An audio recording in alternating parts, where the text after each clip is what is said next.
Siya, lagay na natin tong kalabasa para mabilis lumambot. So, malambot ng ating kalabasa. Yan o.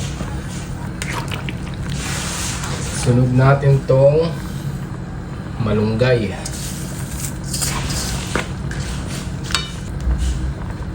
Lagay natin tong crab, mga kapusinero.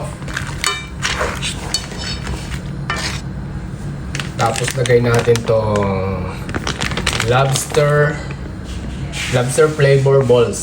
Yan o. Oh, sarap nito.